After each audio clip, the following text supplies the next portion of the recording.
What is up, jabronis? JJ back here with the golf crew. Snyder, Uncle T, Robert, Gomes, Mangone. So since the show hit a bit of an iceberg in terms of Tony Finau winning a tournament, it only makes sense that the last time Tony Finau was mentioned that, I bring the dairy to the show this week. I mean, the last time he was mentioned, Bobby was eating dairy, and we agreed there would be no more dairy on the show. However, Tony Finau wins an event, which of course would require me to bring the dairy back. Any thoughts on that? We're not a big. I mean, look, I like the guy, but I mean, he hasn't really won much. Any thoughts on him actually taking home a title, especially during these playoffs? Yeah, I'm happy for him. I mean, it was good to see him finally break through. I mean, he used to choke on Sundays a lot, but this tournament actually ended on Monday, so maybe that was something for him. But he's another guy I could see him just turning it on after this and rattling off a couple more wins after this, after he finally broke through here. It'll be interesting to watch. Now, before we go into a bunch of this, does this become, I don't know what his pricing is, but does this become a Finau chalk week? I don't think so. No. Okay, that works. No detail, but that works. No, he was what, guys, 8,200 last week or so, 8,300 or whatever it was. He's priced up to 9,800 on DK, and I'm looking at about 5 or 6% ownership or so. He's definitely going to be low on this week. So you've been a bit of a Finau guy. I know you don't exactly tout the name often, but even Hoop, I think last week, I think when I was on the show, you guys said Hoop was big on Finau last week. But either way, do you look at that as the lower ownership coming in, that Finau might be more of a target in play now? I mean, you could argue he could just cascade these types of once he gets one under his belt, he can just start dominoing them up. Yeah, I think the short week as well even could benefit him here after. I mean, he's going to have to jump right into this next event. He doesn't have much time to think about that win. I think he's a good low in play here, I think, for GPPs and such. Bobby, you're a big leverage guy. What are your thoughts on Finau at low ownership this week? Yeah, 8%. People are going to be afraid to kind of go back to the last week's winner. Like, you won on Monday. I have no issue. You're not doing much to get over the field on Finau there, right? Like, it's playing him at 18. You probably play him at 16%, or I would play him at pretty much 18% in that situation. I don't mind him at 9,800 at all. I feel like he fits the course fine, and at 8%, if you're MMEing, that's easy to get overweight there. Awesome. So we could just dive right in, right? This is the BMW Ship Caves Valley Golf Club. Snyder, you want to run us through? I've been hearing bent everything this week, right? What, bent grass, bent tee? Yeah, correct. Yeah, Caves Valley Golf Club here. It's a par 72, stretching just over 7,500 yards. So it's going to be a little longer. Bombers will have a pretty good advantage here on some holes. It's right around average green size here, about 5,200 square feet. They have tightened the fairways up here to approximately 25 yards in width, which is about 5 yards smaller than we saw last week.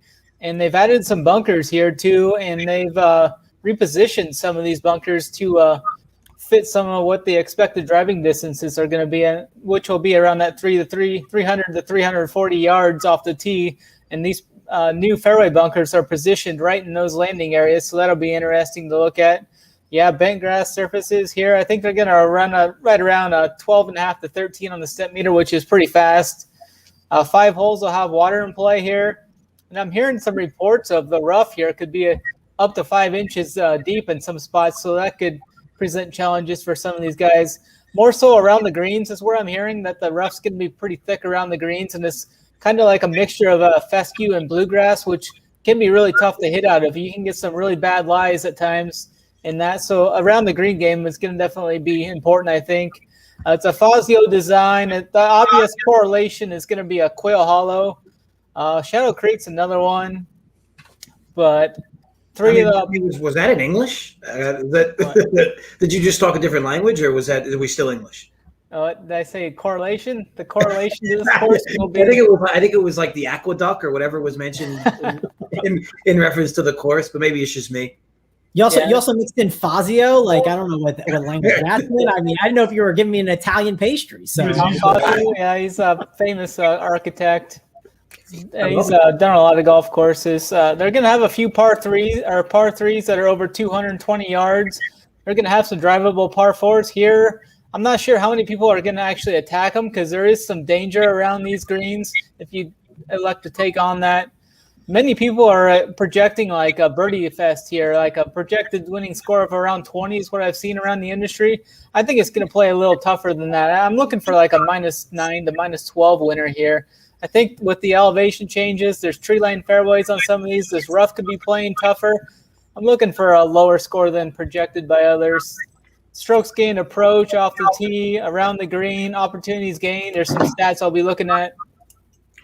Cool stuff. So we could just slide right into DFS. There's some interesting angles this week, right? Like a guy like Morikawa who seemingly just lost his irons last week. And, is that going to be an issue coming this week? Can JT double up? Uncle T, that was your boy last week, right? JT, do I got that right? No, Mangone. No, I was on JT. That was the guy that you guys were making fun of me a little bit. He didn't close it out, which was hurtful. But, we can blame that there was the Sunday round that messed it up, right, with all the rain.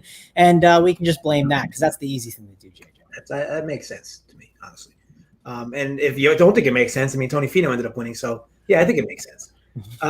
Overall, as you mentioned, Snyder, from what I understand, there is a lot of short par fours here. Maybe not short, but you know what I mean. Short for a typical par four. And some of your guys with drivers, obviously a guy like Bryson, do you see an opportunity where he tries to get it onto the green on a few of those par fours?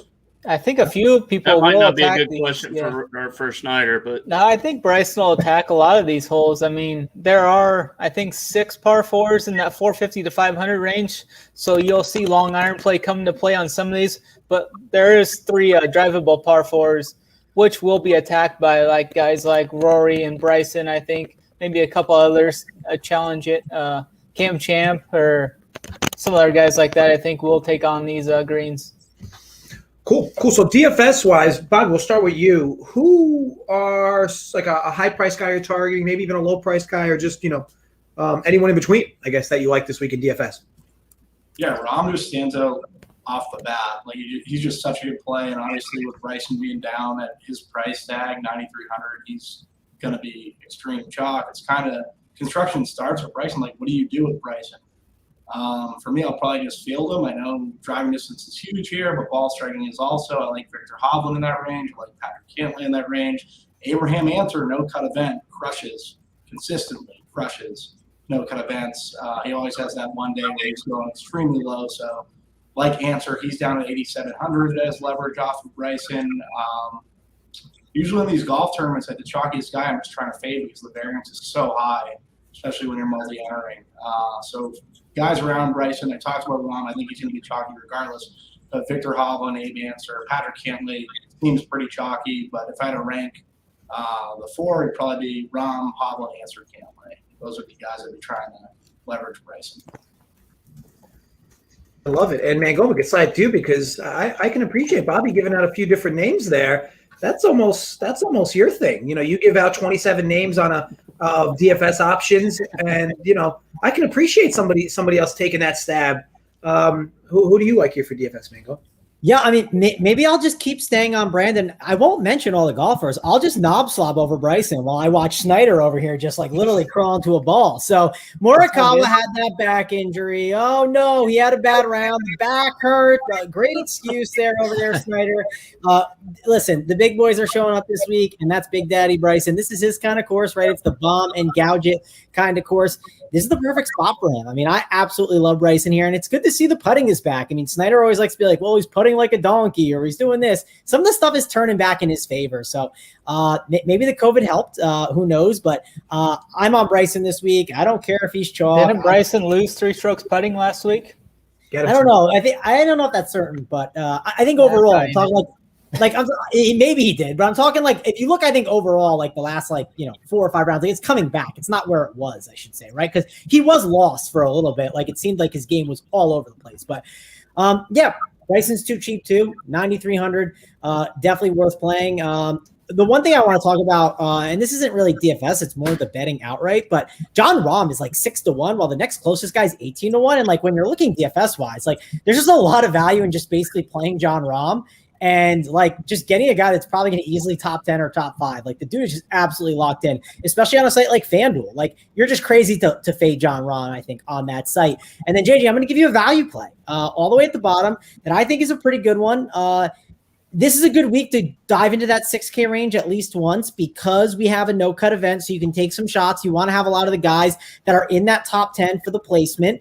And I'm going to mention Max Homa because Max Homa is a guy that he's played well at some corollary courses, so that fits pretty good. And then on top of that, he's a guy that the cut can kind of bite him sometimes, right? And he's at that 30 range, I think, for the FedEx Cup standings, where I'm not saying that he's going to, one guy's going to play a little harder because of that, but like he is on the bubble. There's a little bit of pressure on him to try and like get the job done and move up there. So I like Max Homa. I think this course fits him a lot better. He's been losing strokes putting, but I don't really care about that. He's a guy that once the strokes putting flip, they flip in all the other parts of his game, his tee to green, the approach. It's all looked a lot better. So as long as the putting flips with it, I think Max Homa has like a top 10, top 20.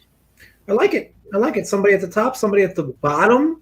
Snyder, before I go to you with this question, or before I go to you to answer the DFS question, do you have any thoughts on what Tyler Stokes is saying here? Cupmaker Jeff, with no disrespect, I have no idea who that is, but mentioned something on Pat McAfee's betting show about Rory, kind of out of his family. I know that's more Narrative Street. Any relevance? Yeah, I seen how he was talking about how he wasn't such and such into he's getting tired and whatnot. He said the exact same thing as he was going over the Olympics, though, and he damn near won the Olympics. So I'm not even really worried about that at all. Okay, and then on the Uncle T, I see you gasping there. You got thoughts on that, or you're just not? No, I mean, you can't tell me. I mean, there's some narratives out there every week on certain things, but you can't tell me that that's a narrative this week. I mean, I get it. He might have said something about it possibly, but there's 2 weeks left in the season. These guys have been playing all year long for these 2 weeks, right? There's $15 million on the line next week. There's no way he's not into it, locked in, dialed in, ready to go. So for me, I don't know what these guys feel like. That has zero bearing in my thought process this week. But no, as far as did we get to Snyder? Were you going, or you want me to go? I thought it would have been pretty epic if you just started reeling off your DFS plays. Oh no, I think it was Snyder's turn. I won't go out of turn. I'm in the 4-hole tonight. Well, yeah, Snyder, feel free. Who do you like for DFS? Yeah, like everyone's saying, I think Rahm's just such a solid play. And I think Rahm's going to be popular. So is Bryson. Bryson's the best play, everybody's saying. I mean, I get it, but I'm not going to play him. I mean, Rahm and Bryson, they're both going to be popular. I think they're going to be linked together in probably at least 50% of the combined lineups they're in. So that's an easy fade. And I like swapping off of Bryson going up to Brooks. I mean, it's going to leave you with a little less money. But I look for Brooks to be well more motivated this week than he was on Monday. He had a night out Sunday night, it looked like, on judging by Jenna's Instagram. They went out for his chef's birthday party. It looked like they were This is what Snyder's doing. He's looking at golfers' IDs and then information. He shows up Monday. His eyes are looking a little glossed over. He looked like he was hungover. Did you have a double date with them or something? Like, were you there with him? I mean, what's going on? Of Jenna's Instagram. It's pretty good. Snyder and AP, you can always count on to get those inside scoops. I mean, they always are able to dig up the dirt. That's all I know. Oh, AP's good at it. So, like, if you ask AP, if you're like, hey, AP, you got any word on Paul Casey's girlfriend? Like, instantly he'll have a screenshot. 2 minutes later, right? He's got three details on them and, like, the last spot that they were seen at. I mean, it's as you're done. Oh, yeah, I'm just going to say that I think Brooks is going to be low owned. It looks like he's going to be around 8 to 10%. I think he'll even be lower than 10%. I project him to be around 8% owned. So I think that's a great way to get different when you're pairing Rahm. But that's going to leave you shorthanded on the salary. So I like coming down to the absolute min price. I got a guy by the name of Hudson Swafford down there, and I really like his scoring upside. And he's gained over 5 strokes approach in back-to-back weeks. The driver's been good for him. He made 18 birdies and 2 eagles last week and 22 birdies the week before. So I really like that upside with the small price tag there. And it allows you to pair those 2 guys and then still have some guys to go through in that mid 7K range. Like it. Stars and scrubs to a certain extent, at least. Mm-hmm. Uncle T, our guy Willie, didn't not notice the ice around that neck. I mean, look at that, Uncle T. I mean, I wanted to come on and kind of, stand up for my boy JJ. He's always coming on here. He always looks good. Always has the has the gold on, and I want to be arm in arm with JJ this week. Maybe it'll bring some good mojo. So I gotta say, Uncle T, JJ's bringing dairy back. You're bringing sexy back with that chain. I mean, we got it all on this show. That's what we do. It's good mojo. It's a good mojo Wednesday night. It's a little different night for us, but as far as my thoughts here initially, guys, is and you guys know how I feel, and I think you guys are too. We don't necessarily care for these no-cut events, but it is what it is. I'm going to take the approach I have been recently, and it's been paying off, is I'm going to go more stars and scrubs. I'm going to kind of be real thin through the middle part of the DFS, salary scale. And those guys bring up some good points about Rahm. If you go up and get Rahm, you can go up and get Rahm and Bryson as well. And that will be a popular pairing, like Snyder said. But for me, I agree. I'm going to go back. I'm going to go slide down a little bit, and I really like Brooks Koepka this week. So you can either go Brooks and Rory and go down. You can go Brooks and Bryson and go down, and it will get you different right away because Rahm clearly is the best player in the world right now. He should have won last week. He missed a 3-foot birdie putt on 9, a 4-foot birdie putt on 10 that he could have, kind of really solidified that lead last week, and he just didn't get it done. And you got to credit, the other guys for coming through and getting the win. But so for me, I do like Rahm, but I like more or less going down to Koepka and then pairing him with either Bryson or Rory. And then you guys mentioned some great plays down in that 6K range. And I think one of you guys, Snyder, or I'm sorry, Mangone, might have mentioned dipping down in that 6K range. I don't mind going down in there maybe twice this week on a few of my builds. These guys have a lot of upside. I mean, again, there's no cut. You're getting guys down here. You got Gooch down there. You got Swafford. You got Schwartzel. And then you go up a little bit more. Like Sebastian Munoz is getting no love at all, and he's got upside.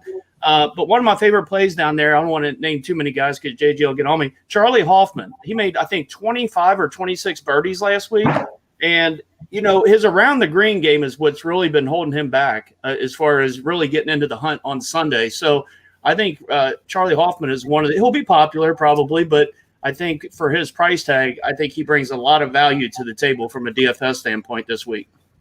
All right, so let's slide over to outrights. And don't worry, Uncle T, I didn't write down all 12 of those names you mentioned. I only wrote down a few of them. But let's over to outrights. Now, one thing we can speak highly of ourselves about last week was we were all pretty confident, led by who I'd say Snyder started the train going.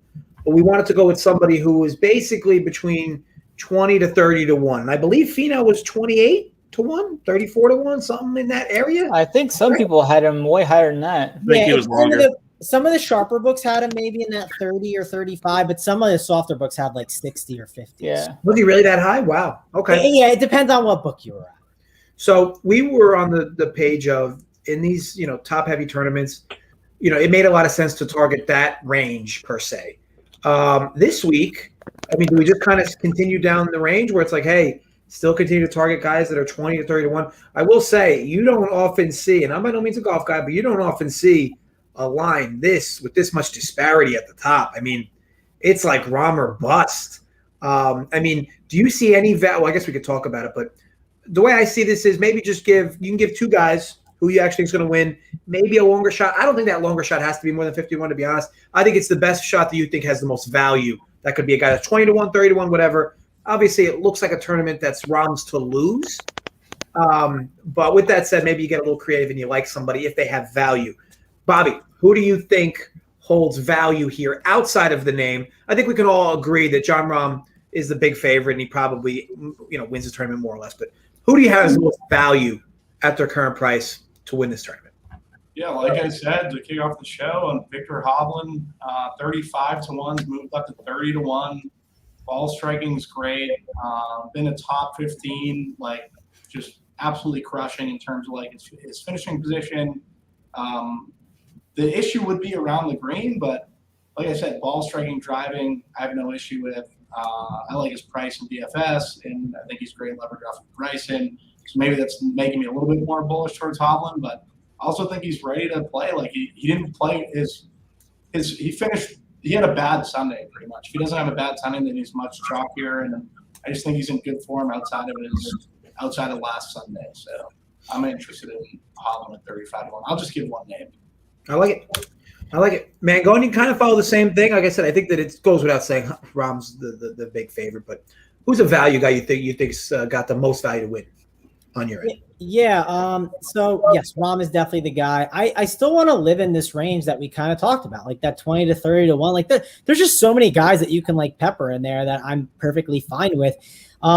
Bryson's probably my favorite in that range, so he'll be my number one go-to. If I give a different one, it'd probably be Scotty Scheffler, because I do think he's a guy that can get the job done. He's good at these no-cut events and in these stronger fields, and he doesn't always go out there and win, but he's always like floating towards the top, right? At some point, he's gonna get that W there in these really big events. So I'd say let's go with Bryson as my favorite, but I also think if you're filling out a betting card and you want to put two of these guys in here, I'd put Scotty Scheffler as my second one.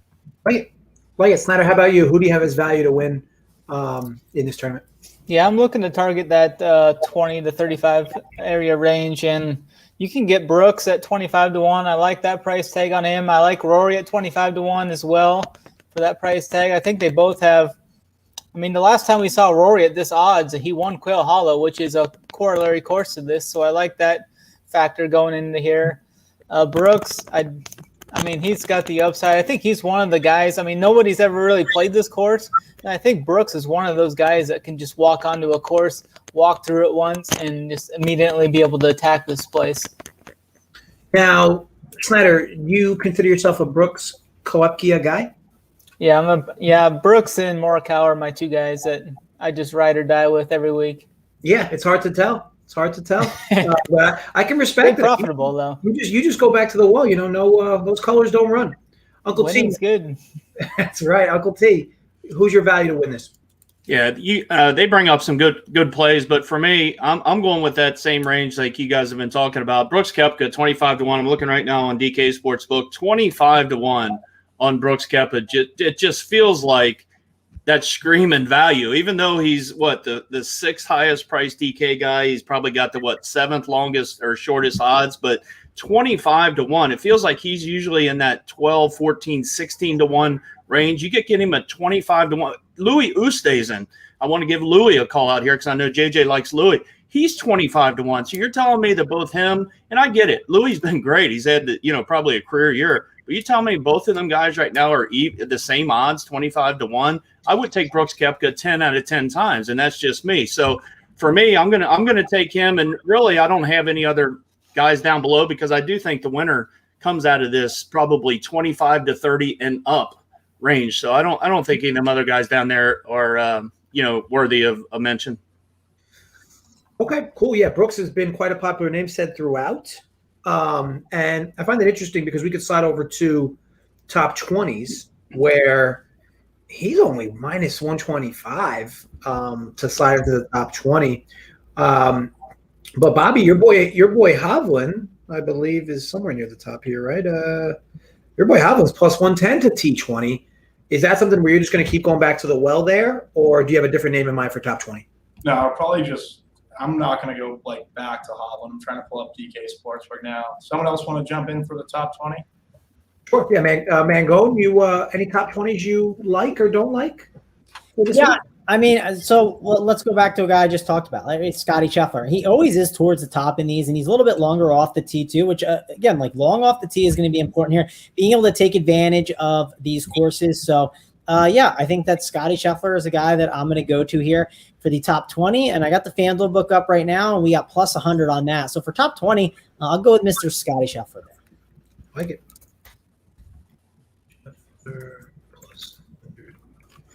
All right, Snyder, who do you like for top 20? I'm going to be looking at Shane Lowery. You can get him at plus 145, the top 20 here. The irons continue to be strong for him. He gained over 7 strokes approach last week. The last 10 events, he's just been very strong with his irons. He gained nearly 3 strokes around the green last week as well. I think his game sets up really well for here, so I like the plus 145 you can get on him. Great. Uncle T, who do you like in top 20? Yeah, I've got 2 guys written down, and Snyder just mentioned one. Shane Lowery is one of my favorite plays for a top 20 this week. He's got 7 of his last 8 events. He's finished inside the top 25. So, and those are full field events. maybe not all loaded events, but still 7 out of his last 8 inside the top 25.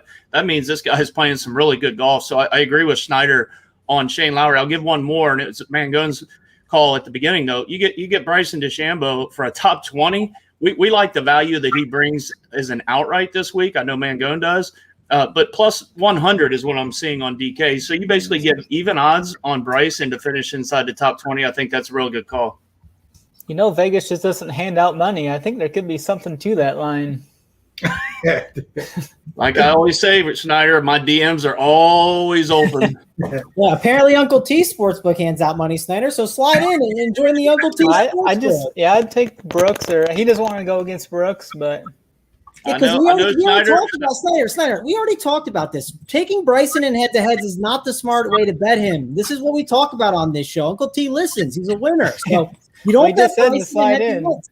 You don't bet him in head-to-heads. I mean, that's just how you handle Bryson DeChambeau because he's an upside kind of guy. That's just it, Snyder.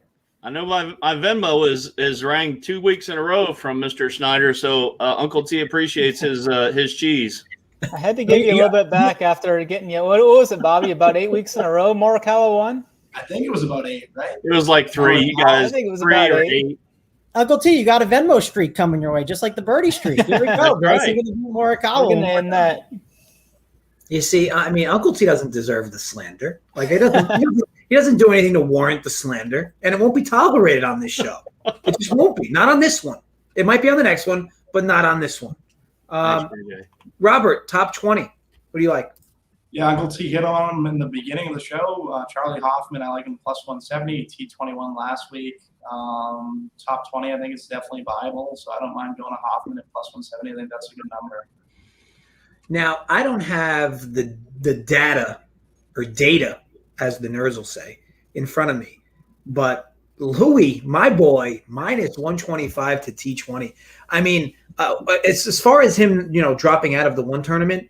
I mean, has he when was the last time he hasn't made top 20 in a tournament? I think Louis is an extremely sharp play in DFS, and I guess the number is. Louis got that neck injury he talked about today, though. He said it's been holding him back the last couple of weeks. Yeah.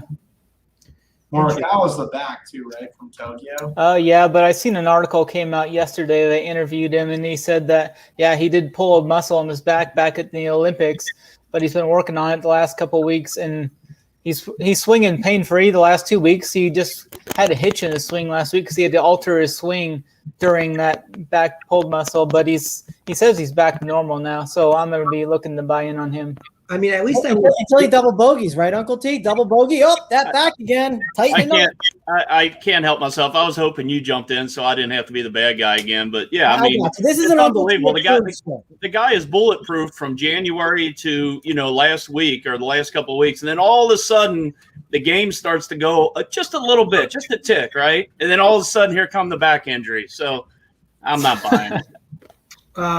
So what I can say is tournaments he's actually started and finished. It looks like 1, 2, 3, 4, 5, 6, 7, 8 straight T20s. I mean, minus 125. I know the field's heavy, but I mean the dude is just a model citizen of consistency. So anyway, that's I don't give bets on these, but yeah, that's a bet for me. Louis minus 125, top 20. Okay, we could slide over to last but not least matchups. Who and Bobby, we could start with you from a matchup standpoint. Do you just want to go back to the with one of the guys you mentioned is in Hoblin? Like I see Hoblin versus Koepka as a pick. Oh, that's round 1. Pick him. Hoblin versus I wouldn't really. I like both Hoblin and Koepka, so for me, I'd probably stay away from that.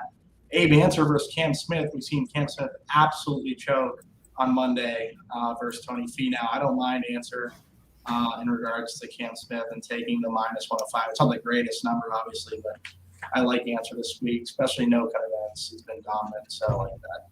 So basically, anybody who's relevant to Answer in matchups, you're good with, more or less. I just like that bet with Cam Smith, right? Like it was a total collapse last week, and now Cam Smith's minus 115 to Answer. I just think that going back to Cam Smith after he failed on the level that he failed at is kind of wouldn't be the best play, right? Got it. What was that, minus 115 for Answer? Minus 105. I think Cam Smith's minus 115. Mangone, who do you like for a matchup? It's funny. I just pulled up the matchups and I said, there's two guys I had my eye on. And of course, they're going up against each other, which is very hurtful. I don't know. Maybe I'll pull up the DK one. But I like Paul Casey. If you can find matchups for him, he's a guy like kind of a good top 10 guy too, where I could see him really grinding it out. And on top of that, like since he played so much at the Euro Tour and he played amazing this year, he's not really like in too much contention for these FedEx Cup standings. So he kind of has to like have a pretty good performance. So yeah, well, Casey, pick him versus Cam Smith. Okay, I like that against Cam Smith. I mean, I don't hate Cam Smith like Bobby does. I don't think it was as bad of a choke job. I will say I don't know if you heard Cam Smith. Pretty bad, dude. But here's the thing, like I don't know if you heard it. I don't know if you heard what he said. He said, like, I don't really give a shit about 15 million. I'm well off. Like, he doesn't really care. He's loving life. So he said he'd buy some fishing equipment if he had $15 million. I mean, that is I not like really Cam what Smith you do when you overall. win $15 million. I have no issue with Cam Smith. What I'm saying is, like, it was a pretty tough choke job. If you watch the final hole, he completely goes way off out of play. He's taking another shot. Like, in a situation where he has to do well, you have to wonder if that kind of carries over, right? I think he'll be okay. Again, the guy who buys fishing equipment if he wins $15 million, he doesn't give a shit. That's my opinion. But he does play fantastic and tough field, so I get it. Yeah, and he's actually third in the FedEx Cup standings, actually. I know Finau's won now, I think, because of it. The standings are pretty crazy when I went and looked at them. Some things I didn't expect to see. But, yeah, Casey would be the guy I'd want to go out in matchups on FanDuel. I saw Corey Connors was there, and I was like, I mean, I don't want to attack Corey Connors. Actually, this is a pretty good course for him. I know Snyder mentioned the around-the-green game is going to be important, and that's not Corey Connors' strength. But when you dart it like Corey Connors does, it doesn't matter, right? He's one of those guys where around-the-green game doesn't matter when it's those small greens, and if he's hitting them, which I think he could because he's also a great off-the-tee player, I would not want to be betting against Corey Connors here. So Corey Connors and Paul Casey, let's just say they're two guys that I would be betting on in matchups. Like it. Snyder, matchup. What do you like? Yeah, I was actually going to hit on that Paul Casey, Cam Smith one, but I can go to a different one. Just to hit on Smith, Paul Casey quick. I mean, Paul Casey was just absolutely abysmal last week with his putting. He lost 6.5 strokes putting, which is the worst in his whole career. I really like the bounce back spot for Casey this year. You can say there, Snyder. I mean, if people do follow that, I mean, it just Snyder, real quick to mention off of what you just said. I don't know if you know, Henley actually had his worst putting round of the entire event, or not entire of his career as well. And Henley's been a great player as of late, right? He's been playing really good, and the irons have been great. And you could see some really good iron players playing awesome at this course. So Henley might be a guy maybe to target in matchups as well. Yeah, absolutely. I don't mind that at all. But yeah, I'm Henley's looking an for interesting corollary for someone who just choked away a win, right? You're good, Snyder. There's no need to give out an extra one. I mean, for me, if you guys like the same match, there's nothing wrong with that. People, yeah, that's cool then. But double dip, if anything. Maybe that's a whale play, man. What do you think? Yeah, a whale play. Oh man, we putting 50 units on this. The whale play. The Mangone Snyder, normally 100,000 dime play, but today agreeing on the same matchup. Yeah, it would be like the Snyder Mangone, like sodded seed green play of the day. The only thing that would be better would be if your guy's villain Uncle T says something crazy like my favorite matchup is Casey versus Cam Smith. No, it's not, but I do like that. I do like as what Snyder calls it, the flop lag. Is that what it is? Even though so I do like Casey quite a bit this week. But just to cap, to give a comment on the Cam Smith thing, and Bobby brought up a great point about how he kind of choked it away. If you go back to week prior at the WGC, he was either tied for the lead or one back going into 17. Remember when he hit it real far wide right into the woods, and he tried to hit it through that little gap, and he couldn't get it out of there and took like a triple bogey, and he went from, again, right there, either first or second, down to like 10th maybe. So that's 2 weeks in a row as far as being in contention for Cam Smith that he hasn't, gotten the job done. So I'm off of Cam Smith. But for my matchup this week, and again, I'm going to go right back to the well with Brooks Koepka. He's going up against a guy that I don't think any of us have even mentioned on this show, Patrick Cantley, who I kind of like this week a little bit from a DFS standpoint. I don't think he's a bad play whatsoever. He's going to be in my pool. But Brooks Koepka, even money on DK Sportsbook, plus 100. So even money against Patrick Cantley. I really like that one. Awesome. Okay, so does anybody have any last notes about this? Because I know I usually go around, but I think that overall, probably just better if we go. Do you have any last thoughts on the course? Anything maybe that you want to get off your chest? You've been in the one hole all night, Bob. Yeah, Bobby, the shot clock's winding down. We're moving the ball back and forth. It's in your hands. Hit the game winner, Bobby. Rom's been winning. I like Hoblin, like I said, and yeah, it's pretty much no cut event, so don't go too heavy, I would say, overall, right? Okay. Snyder, any last notes on the course at all? Yeah, it'll be interesting to follow along here. I mean, I'm on an island here, but I like being on this position, and I'm gonna win, or everybody else is gonna win. It's me versus the public, it seems. So you're just on the bandwagon of complete Rom, Bryson fade. No, I like Rom, but I'm off Bryson. I think Bryson's gonna be. He should approach like 40%. I think. I think from DFS perspective, you see odds like that. Oh yeah. I like Rom. I don't think I could bet Rom at this price though, just because it's golf and there's a lot of variance in this at 5-1 odds. So I like going into that mid-20s range. Mangone, any final notes? Yeah, I mean, Snyder acts like it's crazy. Oh, me against it's another day that ends in Y, Snyder. Like you're against Bryson. It's understandable. That's what we expect. But, when Morikawa withdraws because of his back or something, I don't want to hear any crying, Snyder. There's always next week for me. Next week again, I guess. And Uncle T, how many weeks do we get this chain moving forward? Is it's like it depends. If it brings good mojo, and hey, I'm not all about myself. I never am. Hey, if one of us ships this week and brings a winner, hey, absolutely, we're going to come back for round 2 next week. We got the top 30. Obviously, make it to the Tour Championship, that'll be a whole different way of breaking down. And we'll get into that next week. But you got 30 guys there. It's going to be really hard to kind of do. I really don't like the last event, to be quite honest with you. It's probably my least favorite from a DFS standpoint. But, you can play back this last 2 minutes, JJ, next week, and, for this segment, and Snyder will say the exact same thing. So you could actually save Snyder some words and some breath, and you can just play that tape back and he'll say, I'm on an island by myself again, man, against Mangone and Uncle T again. I'm off Bryson. Right, Mangone? Yeah, I mean, listen, Uncle T, we're going to be in the winner's circle. I can't wait. It's going to be a good time. And, JJ, you still haven't done any of the promotion stuff, so I guess I'll do that. I got the Run Pure shirt on. I got the Run Pure Sports hat on. Let me talk about a couple things. Run Pure Bets. We got college football starting up. There's one guy on this show that knows college football pretty well. He bets a half unit for about 3 weeks, and then we'll finally bet a full unit.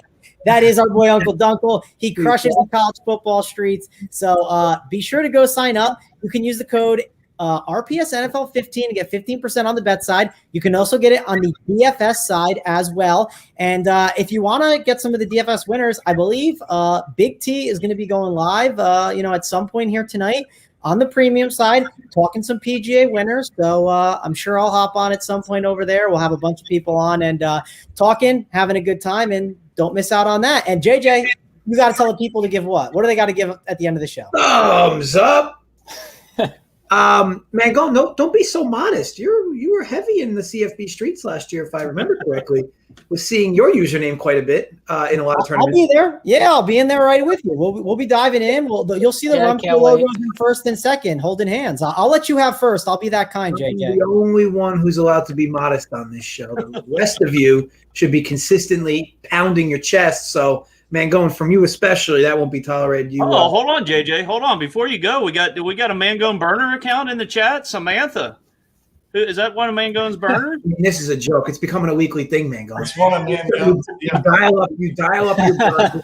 You dial up your burners, and they come in here and they start knob slobbing you, Mango. Ooh, listen, love to see it. I don't know what to tell you. I mean, it just rolls off the tongue, JJ. I mean, it's not man woad, it's man goat. So I don't know what to tell you. If my last name was MANW, then it could work, but that's not how it works, JJ. That's pretty excellent. We appreciate that, Samantha. All right. So, but everybody else, thank you for watching. Hope this was informative for you. Obviously, went through the normal roles, DFS, top 20s, outrights, matchups. So, I hope you found it informative. Tournaments tomorrow. This go around, right, guys? Not starting late. Yep. So I know we did this video a day late for some other, because the other tournament went an extra day. But either way, hope you guys found the content helpful. And we'll be back with tennis from Spread, I believe, either tomorrow or Friday. Joey Wilkes going to have you with baseball tonight as well. And then check out Uncle T for sure on the premium end. RunPureSports.com. Talking more golf tonight, right, Uncle T? Yeah, I think we're going to try to go live around 10 o'clock. I'm not sure how many of us are going to be able to make it. I should be able to get there. I think John Smith's going to make an appearance this week. So Mangone, Snyder, Bobby, whoever can get on. We usually have the Brady bunch on, I think, around 10 o'clock Eastern. Do you know how long that thing's going to be, Uncle T? Do you have word? Because I might be driving home. Yeah, that's why I said I might not be on. Right, Mangone? What? On the premium show last week, we went over some really good plays and eventually the winner. You guys found that weather edge that I missed out on. I was sleeping. And we fade Rory, fade. Big T gave out Finau, and I made fun of him. He said, I have a team that has 6 winners on it. And I said, well, you have Finau, you said. So that's 5 of 6. And then, he was winning everything the first 3 days. Yeah. Mainly because of that show. Like, he basically was nuts on everything. I mean, Mangone, when does it stop? I mean, this was the same. This was the same account from last week. Oh man! Oh, Tim, you are the best. That's amazing. On that note, thank everybody for watching. We'll be back next week with more of this. More of Mangone's burners will be released. But until then, as always, stay safe, gamble responsibly,